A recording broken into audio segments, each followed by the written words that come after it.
So basically, I decided to do like a vlog of my quarantine scholarship interview. This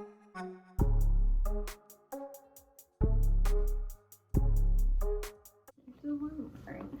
You know, I have to look good from the house on Zoom. So here's that. It's actually a WebEx interview. And I wish they would tell me after, but I don't think that's gonna happen anymore. I kind of thought it was, but now I'm not so sure. Here am I. Can't even see. Oh wait, will it kind of work? Oh, there you go. So basically,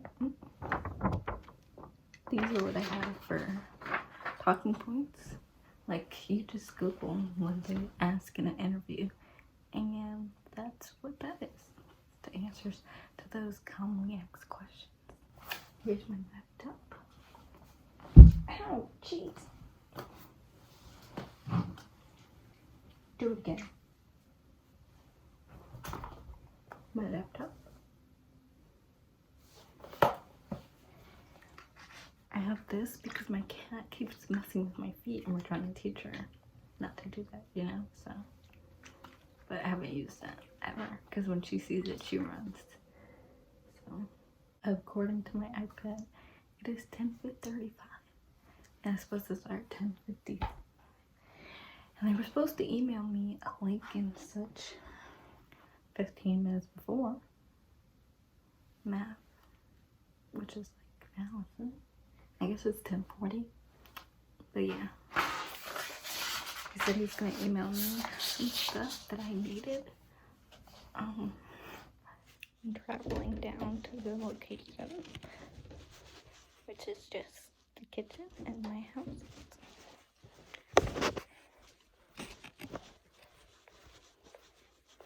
This is the setup for now. That's the background.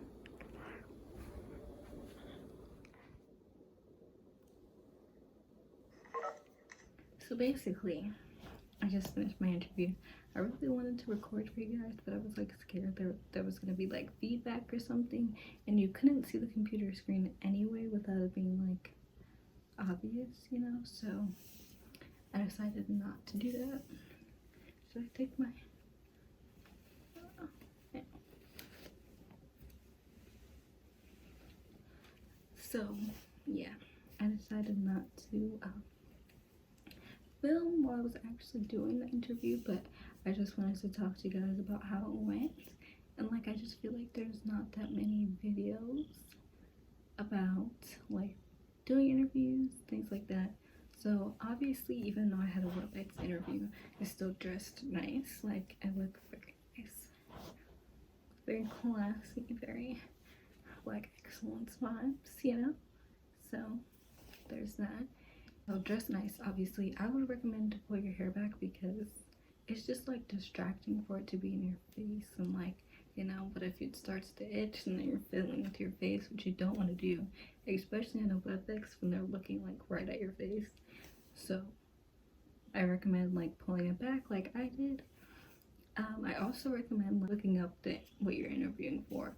Like, for example, I was interviewing for the 1890 scholarship with the USDA, and I really looked at the outcomes. I tried to look for other people that were doing the scholarship. That's also why I'm making this video, because there's not a lot of people that are doing this, so I felt like I wanted to talk about it. So yeah, so I looked into that. You know, I looked at the outcomes and make sure I really fit the profile, make sure I fit all the requirements, make sure I knew why I wanted the scholarship versus somebody else, because that is something that they're looking for you to answer. Like, if you got this, why would you be the right person for the scholarship versus somebody else, you know? So there's that, which is really important to think about. I think it's also really important to, I don't want to say look up interview questions, because for me personally, none of the interview questions that I looked up match what they were asking me, but my interview was very specific for like my major, what I would be doing with my future. Like, they knew all of that, so they didn't have to ask questions like that. But I still looked them up because I didn't know what they were gonna ask, obviously. So the things that they ask you to like think about on the website is like leadership, things that you've done like that, biggest weakness, biggest strength, what's something that you regret or would do differently. They ask like what was your favorite subject in school. Sorry, I'm just gonna stuff like that. Yeah, basically why you chose this university, like why you think it would be a good fit for you, what made it stand out from the other universities. 10-year plan, like 5 to 10-year plan. Like mine, I've known for a long time. Like if you ask my friends, if you like, what do you want to be? Environmental consultant. What do you want to be? Environmental consultant. Like I've known at least since the 10th grade. Like I used to want to be an environmental lawyer, but just like law school's expensive, and I just didn't know how that would fit into my 5-year plan because I wanted to do it. I wanted to get in because when you want to work for the government, you gotta get in hot. Like, you know what I'm saying? Like you gotta get in there, and that's why I really like the scholarship because it's with USDA. I would have that in like right away. So law school, like it's just not in the bigger picture right now. Like obviously I could go later in life, but just not right now. Why is this scholarship money beneficial to you? Like, are you financially unstable? Like, you know, single mom, single dad, like not a good paying job, like living in a poor situation? Those might all be good things to highlight if they ask a question like that. You always want to have a question prepared if they say, do you have any questions for me? Because from everything that I've researched, it's better to ask a question than to not ask a question. Like people, the interview panel, like according to my mom, will feel like you aren't really that interested if you don't have any questions, you know? So my question was like, how many people have graduated with this scholarship? Like what are their success stories? Things like that. Just like something related to the scholarship, like how long have you been offering the scholarship? Like what made you guys want to offer the scholarship? Like things about the scholarship, about the school, about things like that. If there's anything that like you have prepared that you were gonna say, if they ask you the question and you feel like it was something important to highlight, and they ask you, is there anything you would like to add? That's when you say it. Like you can have like a little paragraph of things that you want to highlight about yourself, or just reiterate at the end if they ask you, is there anything else you would like to add? I did not get asked that question. I didn't get asked, did I have any questions, or was there anything I would like to add, which was kind of sad. Eye contact, I think, is big. Like, you see it a lot in the adults, but they're always like acknowledging that they're present in the conversation. And they talk to you about this in school too, like when you're talking to somebody one-on-one, or you're in a classroom setting. Like teachers know if you're engaged, if you're like reacting to what's being said. So that's how I think you need to be like reacting, like saying thank you, like doing stuff like that to make sure that you're engaged the whole time. So basically, yeah, so I think it's just really important that you know what you want to talk about, things like that. I just want to reiterate the fact that you want to dress to impress, even if it's over WebEx, like, you know, business in the front, you know, obviously not business bottoms. So, like, you obviously don't have to try as hard, but just make sure your hair looks nice. Make sure the top half that they can see looks nice. I think that's about it.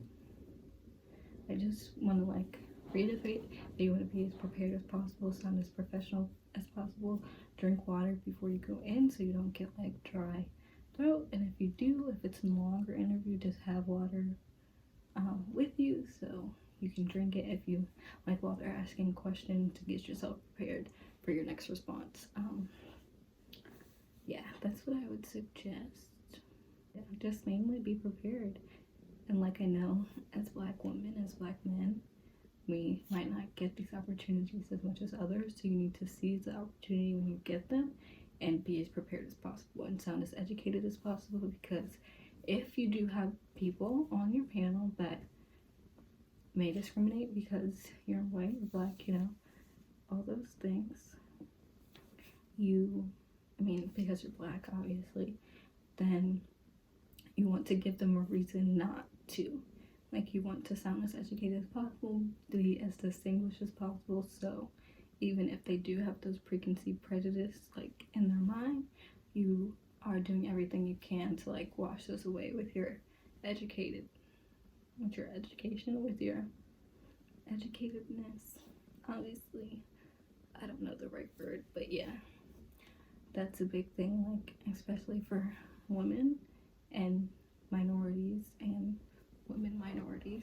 You need to, like, just make, especially if men are on your panel, make sure that you are presenting yourself in the highest level of your education. Like, you want to be as smart as you possibly can at that time, just because they will judge you more because you're a minority, because you're a female, because you're this, you know. So I was lucky enough to be interviewing with only one non-minority, so I definitely felt a lot more comfortable than maybe if I had a whole bunch of white men staring at me. And the non-minority was also a female, because females do encounter more prejudice than white males. So even if she's a white female, she does not have the same level of privilege just because she's a female, even if there's more privilege than not. So I think that I was in a really comfortable situation, but you may not be, so you need to be prepared not to be. And especially if you're African American, minority, female, yeah. You just want to sound as educated as possible. You just want to look your best, speak your best, you know, do all those things to avoid those problems. Good luck.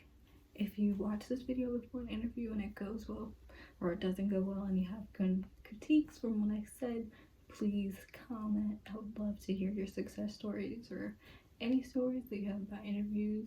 I'll definitely let you guys know how it went. Maybe at the end of this video, if I hear back today before I finish editing, that good stuff. But thanks for watching. Hey guys, this is very much giving vlog, but it's not. It's just an update, because in the last clip I told you that I was gonna update you in a couple days on how it went, but a couple days turned into a month. It's literally July 16th, and I filmed that video on June 16th. I think it was June 16th. It might have been. Yeah, I filmed it on June 16th, and I just got the email back today telling me that status of my scholarship. So I felt like I should come in here, finally finish that video, so I have something to post this week and tell you guys how it went. Obviously, because I'm posting this video, you're probably gonna assume what happened, but I got the scholarship, so I'll just tell you some stuff about that real quick while I keep messing with my hair, because I just hate the top. Like, it's not giving. Anyway, so basically I was applying for the 1890 USDA scholarship that they sponsor every year for incoming freshmen that are majoring in agriculture related sciences, food and nutrition related sciences, environmental sciences, things of that nature, things that they would use the USDA. So I have wanted to be an environmental science major since maybe sophomore year in high school, and that's what I'm gonna do. I'm gonna major in environmental science. And so after, I didn't plan on applying at first just because I had no confidence with scholarships. So I applied during the pandemic because they extended the application period, or whatever you want to call it. They extended that. So I applied, and about like 2 or 3 weeks after I applied, they sent me an invitation to interview. So I interviewed July 16th or June 16th, when you see the clips before, and then they said they would let you know by June 30th, which they did not do at all. Like, not even close. It's been, I don't know, June 30th was a Tuesday, so it's been 17 days since they were supposed to let me know, and a month since the interview. So yeah, more into the, so yeah, I applied for that really late because they extended it for because of the pandemic. And so basically what it is, it's the scholarship to encourage more people to major in the ag related sciences because less people are interested in them. And if they are interested in them, it's more to become a vet, to become an environmental engineer. Like, I want to be an environmental consultant. That's why I'm majoring in environmental science with a minor in law studies. But anyway, so it's a scholarship to encourage you to continue your studies in an ag related field because they give you a summer job and a job after college. You get everything paid for: room, board, tuition, fees, books, food, everything. Like, my school's net price is only $31,000, and the scholarship they awarded me gave me $34,000. So to keep the scholarship, you have to have above a 3.0. So that's the goal. So yeah, that's some stuff about it. I'll make a whole video on this, so I'm not gonna go into detail because I'm gonna do like a scholarship video or like why I'm attending Delaware State, one of the two, and go into more detail about the scholarship. But that's what it's for. That's what happened. I got it. I am going to scholarship school for free, and yeah, that's that. I'm sorry the lighting is terrible, but I just wanted to like finally finish this video and tell you guys, because I found out today at like 5:33 I was eating dinner actually, and I got an email. So I hope the tips for the interview process help. If you have any questions, like if you're a senior or an incoming rising senior and you have questions, please leave them in the comment section. I will definitely answer them. And yeah, tune in for my next video. And if you have questions about this scholarship, specifically if you want to be an environmental science major or an ag major or ag business, nutrition, any of those things, please comment and I will answer. Or you can comment asking me for my email and I'll give it to you and I'll answer. DM me on social media, I'll answer. Just please ask and I will answer. But yeah, thanks for watching. I hope you learned something from this video. You know, just because it worked for me doesn't mean it will work for you, but I definitely think these are all things that are universal and can work all the time, virtual interview or in-person interview. So please like, comment, and subscribe, and see you next time.